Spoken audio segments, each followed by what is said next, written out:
দফায় দফায় বিস্ফোরণে আবারও প্রকম্পিত ইসরায়েল। বৃহস্পতিবার রাতে বিস্ফোরিত হয় একে 3টি বাস, আরও 2টি থেকে উদ্ধার করা হয় বিস্ফোরক। এ ঘটনায় তোলপাড় চলছে ইসরায়েল জুড়ে। একে সন্ত্রাসী হামলা আখ্যা দিয়েছে তেল আবিব। এখনও কেউ হামলার দায় স্বীকার করেনি। তবে এই ঘটনার জেরে এরই মধ্যে দখলকৃত পশ্চিম তীরে বর্বরতার মাত্রা আরও বাড়ানোর নির্দেশ দিয়েছে নেতানিয়াহু প্রশাসন। জেনেক্সে শিফট করো, লাইফকে লিফট করো। বিকট শব্দে বিস্ফোরণ, এরপরই বেজে ওঠে সতর্কতা সাইরেন। বৃহস্পতিবার রাতে ইসরায়েলে একে একে বিস্ফোরিত হয় 3টি বাস।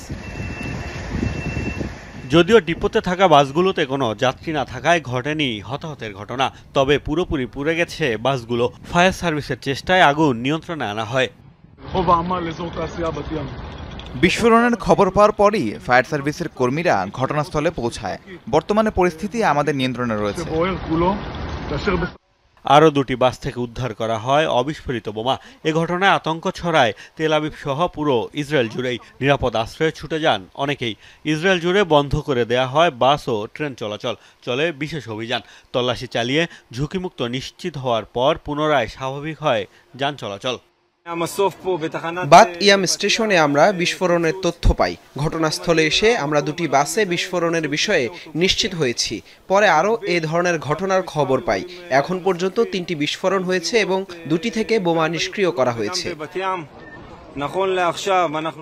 দফায় দফায় বিস্ফোরণকে সন্ত্রাসী হামলা আখ্যা দিচ্ছে ইসরায়েল। প্রাথমিক তদন্ত শেষে জানানো হয় দুর্নিয়ন্ত্রিত ডিভাইস দিয়ে ঘটানো হয়ে থাকতে পারে বিস্ফোরণ। অভিযোগ, বড় ধরনের নাশকতার পরিকল্পনা ছিল হামলাকারীদের।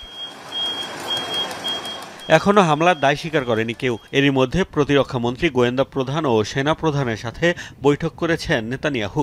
এর জেরে দখলকৃত পশ্চিম তীরে আগ্রাসনের মাত্রা ব্যাপক বাড়ানোর নির্দেশ দিয়েছেন তিনি। পশ্চিম তীরকে জাহান্নাম বানানোর আহ্বান কট্টর ডানপন্থী রাজনীতিবিদ বেন গাভিরের। গাজায় যুদ্ধবিরতি চুক্তির পর থেকেই পশ্চিম তীরে অভিযান জোরদার করেছে ইসরায়েল। নতুন করে অঞ্চলটিতে 1000-এর বেশি ইহুদি বসতি নির্মাণের ঘোষণা দেয় তেল আবিব। বৃহস্পতিবারের হামলার পর পশ্চিম তীরে নতুন করে তাণ্ডব চালানোর ঘোষণার পর আতঙ্কে সেখানকার ফিলিস্তিনিরা। মোস্তফা মাহমুদ, যমুনা নিউজ।